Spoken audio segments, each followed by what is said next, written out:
les comptes d'expose que tu bloques. Fait que commence par être un peu plus, que je vais pas tomber dans la provocation. Bloque-moi ici, puis tu vas me bloquer mon vrai compte. Voilà. Garde en tête que tous les autres comptes, c'est des rediffusions. Merci à Maix pour le cœur d'équipe.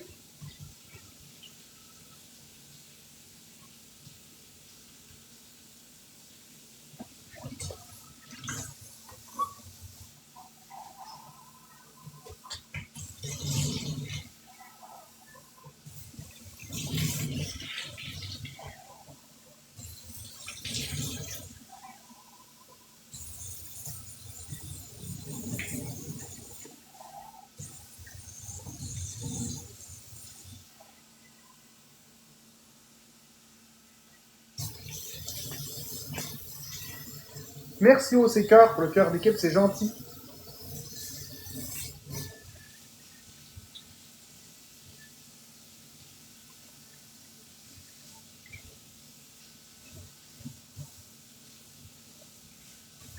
Hugo, que c'est une catastrophe.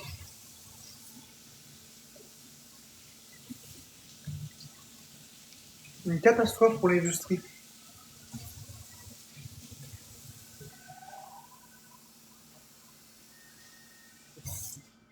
Il faut jamais enlever le choix.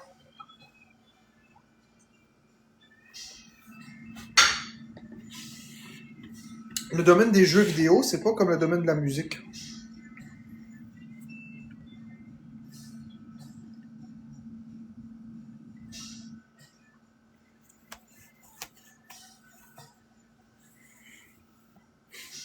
C'est plate, tu veux jouer à un jeu, mettons, dans le bois, puis t'as pas de Wi-Fi, le jeu, tu peux le télécharger. Exactement. Ou, encore plus simple, ok, Véro, toi t'es une maman. Imagine, ok, imagine la situation suivante. Tu habites dans le bois, et t'achètes la console avec le jeu, physique, on va dire. Même là, on parle de jeu physique ou le code de téléchargement, on s'en fout. Tu le donnes à ton enfant à Noël, il déballe, les serveurs sont fermés. Panne de serveur. C'est congé pour tout le monde. Il rouvre la console, malheureusement, ça prend une vérification Internet. Tu peux pas jouer. Tu vas devoir attendre. Si tu habites en campagne et que l'Internet est super lent, un jeu comme Mario Kart 8, admettons, qui pèse 16 GB, ça va prendre 5-6 jours à télécharger. Certains jeux que tu as déjà achetés en physique nécessitent des patchs pour fonctionner. Non, Hermione, certains jeux de la concurrence, pas Nintendo, mais la concurrence, là, certains jeux nécessitent obligatoirement un patch de départ pour commencer ou juste une vérification avec Internet. Ben, si t'as pas d'Internet ou si ton débit est lent, ben, ça marche pas. Merci Sunshine pour le cœur d'équipe. Donc, je suis contre ça. Exactement. En plus, ça, Maman Véro, ça, c'est un très bon argument. Il faut t'acheter une console avec du stockage, mais à cause de l'intelligence artificielle et des data centers, le prix de la RAM a augmenté en flèche. C'est ce qui fait monter le prix des consoles. Il n'y a plus assez de RAM pour tout le monde. Et que tu te trouves avec des consoles qui vont coûter beaucoup plus cher.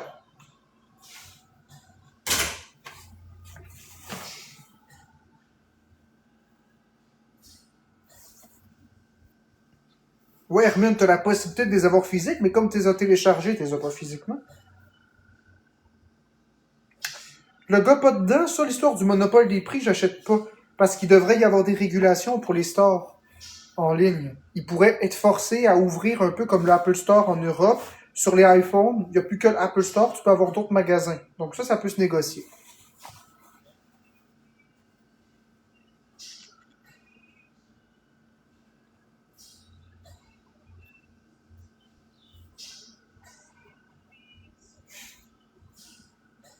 Ah, mais moi, Grand Theft Auto 6, non. Non, c'est pas mon style de jeu pour commencer, puis je suis pas content qu'il soit quand dématérialisé.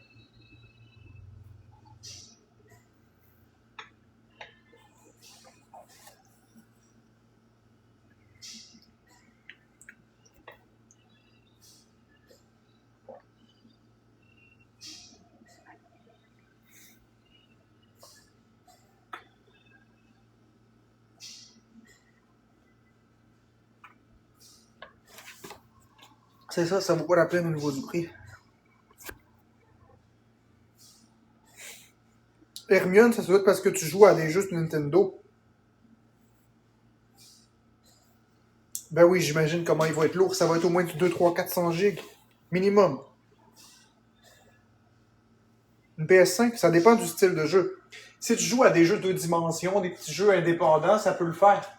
Mais si tu joues à des triple A, il n'y a aucun triple A qui fait moins de 10 gigs, là. Ça dépend aussi c'est quoi ton stockage sur la console.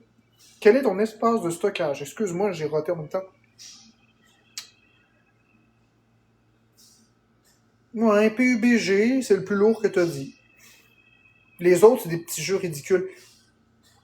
Ah, puis c'est quoi le stockage que t'as, tiens? Dis-moi, c'est quoi ton stockage? Ça va m'aider à comprendre. Est-ce que t'as 1 téraoctet, 2 téraoctets? Ah, c'est ça l'affaire. Mais si t'as un gros stockage, c'est normal que t'aies pas de problème. Ah, bizarre.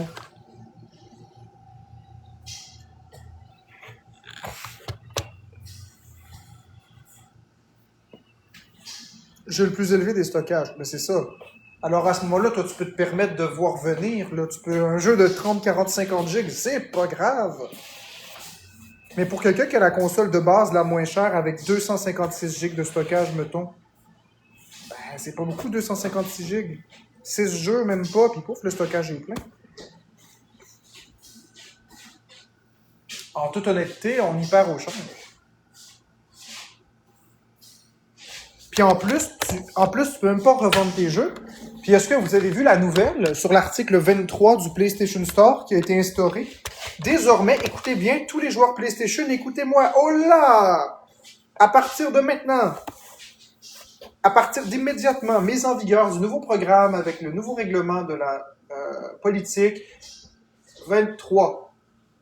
L'article numéro 23 stipule que si vous n'utilisez pas votre compte PlayStation Store, PlayStation Network pendant 3 ans, il va être désactivé. Par désactivé, je veux dire détruit, supprimé. Donc, tout ce que vous avez acheté, définitivement perdu. Accessoirement, à la mi-février 2028, il va aussi y avoir la fermeture définitive du PlayStation Store pour la PS3 et les autres. Ça veut dire que vous n'aurez plus la compatibilité avec vos anciennes possessions, vos anciens jeux. Exact, tu peux pas revendre tes jeux. Il n'y a aucun marché de l'occasion, il n'y a pas de régulation, puis les constructeurs et les éditeurs se permettent le droit de révoquer ton compte n'importe quand, sans aucune condition. T'écris un mauvais mot dans un commentaire sur PlayStation Network, boum, ils peuvent te suspendre ton compte pendant 1 ou 2 semaines, et tu perds l'accès à tes jeux pendant 1 ou 2 semaines. C'est ça que je viens de te dire, le gars pas dedans. C'est exactement ce que je viens de dire. Si tu n'utilises pas ton compte pendant 3 ans, tu vas tout perdre. Donc, finalement, tu n'achètes pas un jeu, tu loues un jeu. C'est de la location. Parce que moi, là, mes jeux qui sont ici, là,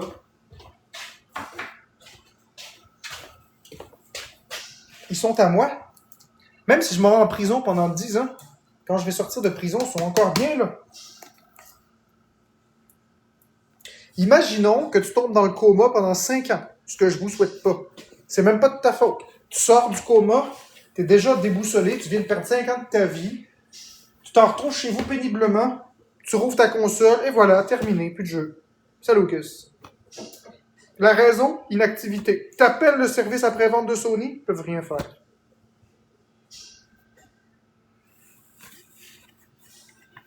Le sien, c'est désactivé, vous n'avez pas joué pendant 3 ans. Oh, mais j'étais dans le coma. On peut rien faire.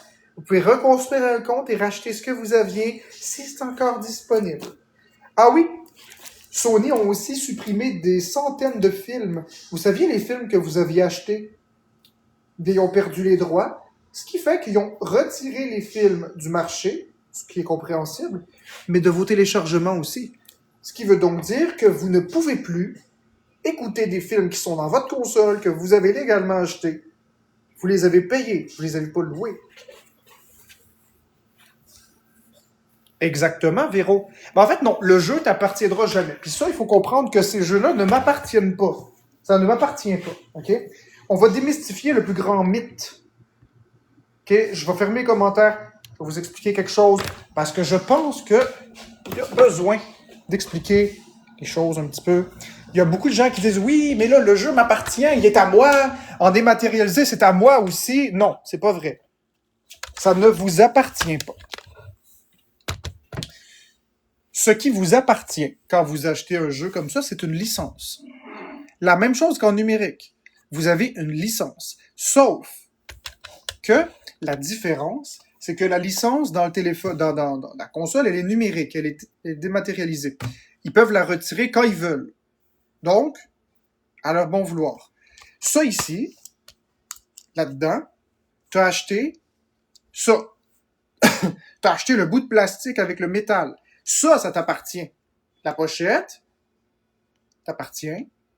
Les images ne t'appartiennent pas, mais la pochette t'appartient. Le bout de plastique, là, ça, c'est à toi. Ça, c'est à toi. C'est une clé USB, OK? Voilà comme une carte SD. C'est une carte SD, la carte SD t'appartient. Ça t'appartient. Le jeu qui est à l'intérieur ne t'appartient pas. C'est la propriété intellectuelle de Nintendo. Mais ça, c'est ta propriété de droit d'utilisation. C'est l'entente entre toi et Nintendo. Tu l'insères dans une console Nintendo, et comme c'est une vraie cartouche, elle est lue. C'est à durée indéterminée jusqu'à ce que le support brise. Si le jeu était à toi, tu aurais donc le droit de le revendre. Je veux dire, tu aurais le droit de l'améliorer, tu aurais le droit de créer des copies et de vendre le jeu par toi-même. Tu aurais le droit de produire des cartouches. Or, c'est pas ça que tu as quand tu achètes un jeu. Quand tu achètes un jeu en physique, tu as la boîte de plastique, tu as la cartouche, puis tu as un bout de papier avec une illustration, mais l'illustration t'appartient pas. Tout ce qui est ici, c'est la propriété de Nintendo. Toi, c'est le bout de papier qui t'appartient. Alors, c'est la même chose qu'en numérique. Sauf qu'en physique, ils peuvent pas venir chez toi et dire « Hey! Je reprends ton droit d'utilisation, redonne-moi ta cartouche. » Ce serait du vol. Tu l'as payé, c'est à toi. Mais en numérique, comme tu ne le possèdes pas physiquement, ils peuvent l'enlever. Imaginons un cas de figure très simple. Imaginons une entreprise, comme Nintendo, qui achète un droit sur une musique. On va prendre quelque chose qui a réellement existé, ça va être plus simple plutôt que de quelque chose d'inventé. On va prendre Sega avec le jeu Crazy Taxi. Et à l'époque, ils avaient acheté les droits sur la musique du groupe The Offspring. C'est d'ailleurs les pistes des chansons de Offspring qui se trouvent dans Crazy Taxi. Donc, ils ont produit des versions CD et des versions numériques, évidemment. Sinon, ce serait pas drôle. Version numérique sur iPhone, etc. Version physique sur les consoles de l'époque. Donc, lorsque The Offspring ont enlevé le droit d'utilisation parce que la licence était expirée et ils ne l'ont pas renouvelée, Sega s'est retrouvé avec un problème. Ils possédaient un jeu qui avait été codé avec la musique des autres, donc le jeu était expiré parce que les droits d'utilisation de Offspring, les droits d'exploitation étaient terminés. Et comme Offspring avait refusé de le renouveler, ou que ça coûtait trop cher, peu importe, ben ils se sont retrouvés avec un jeu inutilisable. Ce qu'ils ont fait, ils l'ont retiré des magasins en ligne. Partout. Tous ceux qui l'ont acheté en version numérique, du jour au lendemain, inutilisable. Par contre, ceux qui l'avaient en version CD, en version physique, ça marchait. Ah oui, vois-tu le groupe Offspring ou Sega revenir avec la police? Redonnez-nous le CD. On n'a plus les droits. Ben non. Ce qui est sur le CD reste sur le CD, ça t'appartient. Même principe avec ça. Même principe avec des jeux comme Cubic Ninja qui a été retiré du Nintendo eShop de la 3DS parce que le jeu contenait un bug qui permettait de craquer la console. Hey, lâche-moi! Le jeu permettait de craquer les consoles. Ils l'ont retiré. Lâche-moi, si je vais te mettre en mode avion. Désolé. Le jeu. Hey, tu me lâches-tu? Tu me lâches-tu, là? Qu'est-ce qu'il y a, là? Je t'en live, je suis pas muté. Ça fait comme 20 messages que tu m'envoies, là. C'est quoi, là? Tu peux-tu te muter?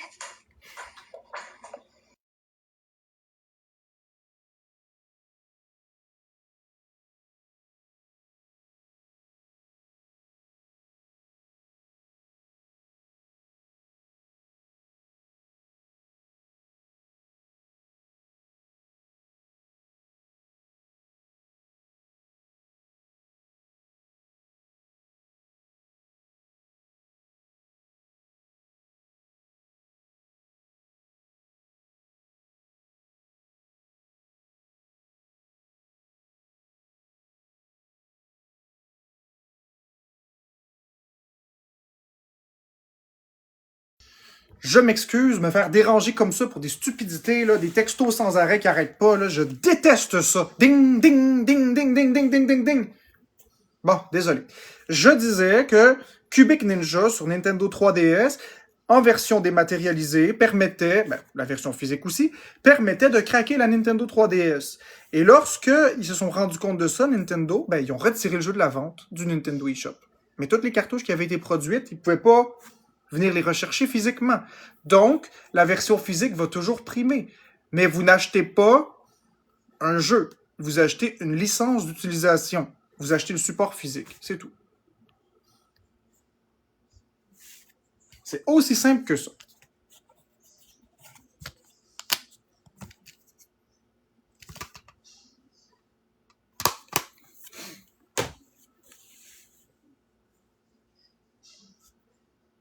Désolé.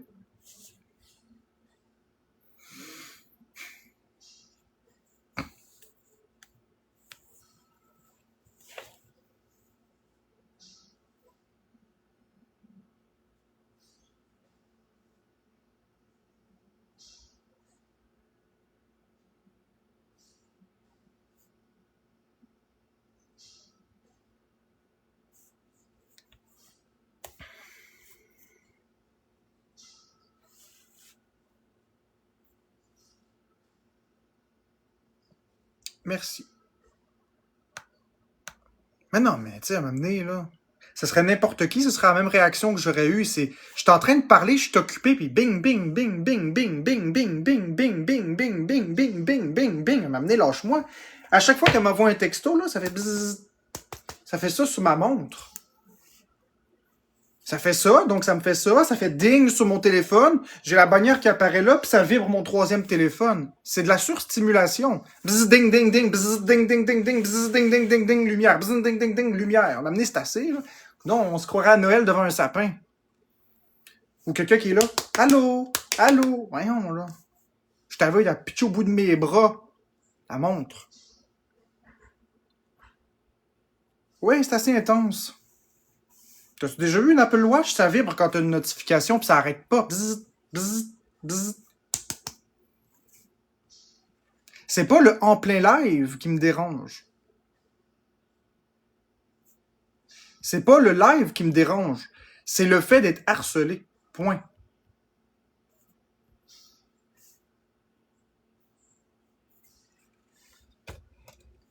Un message aurait été suffisant. Ou un appel. Ça aurait été beaucoup plus simple que 20 000 messages. Vous savez quoi? J'ai le goût de m'en aller. Tiens, je vais prendre une pause de live. Bye.